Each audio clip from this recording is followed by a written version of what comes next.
of people, one of the major criticisms from Democrats of like MAGA people is that they're a cult, like that you're just blindly following Donald Trump no matter what he does, and there is at least a kernel of truth to that accusation. I mean, Trump kind of has a cult-like following, and people really do love Donald Trump. And I've certainly found myself on the other end of some angry Trump supporters when I've criticized Donald Trump for something I don't think he did a good job in, and they do defend him with a blind loyalty. At least a lot of them do. That is off-putting to me.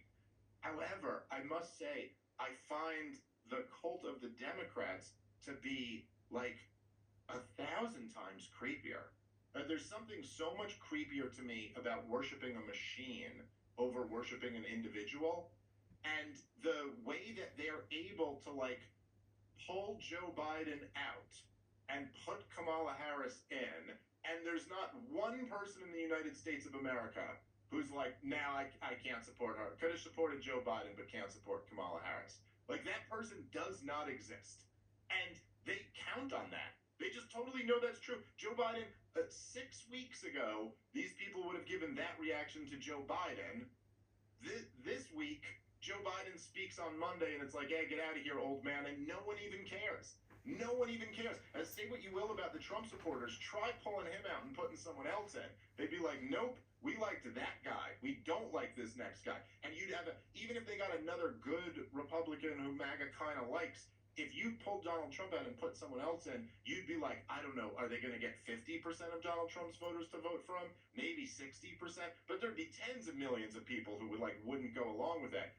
On the Democratic side, it's like, there's no one. It's just the machine. If they had picked Gavin Newsom instead of her, the exact same reaction would have been there for Gavin Newsom. And there's something really. So anyway, I'm getting away from your question, but my point is, I'm almost watching this like a science experiment at this point. I'm like, how far can they actually do this? Can they actually take someone who none of you liked, who we all would have agreed 6 weeks ago, we all would have agreed, pretty unimpressive person.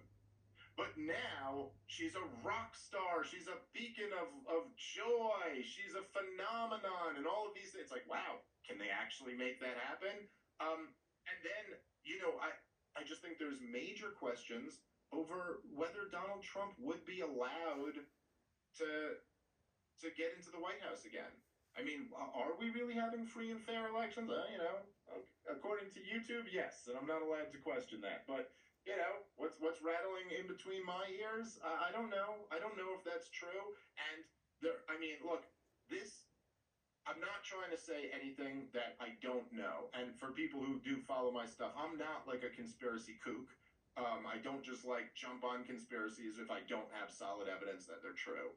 But everything we do know about that last assassination attempt is pretty wild and pretty, enough to scratch your head and go, wait a minute, what?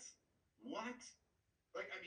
Of all the targets, if you're in the Secret Service, of all of the different people, Donald Trump has to be the number one who you're like, listen, this guy is the most likely to deal with this type of thing. And you know that the entire establishment has been stoking hatred for this guy, and that half of the country hates his freaking guts with a passion. And not in the same way that there's a lot of people who hate Joe Biden, but no one on that side kind of feels like if Joe Biden was gone, then the problem's gone.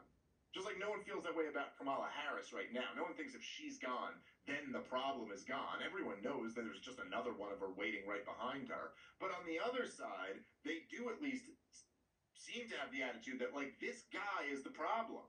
And if he were just gone, we wouldn't have this problem anymore. That is essentially the CNN, MSNBC narrative. That democracy is about to be obliterated all because of one guy. And if he just wasn't there, this would all be fine.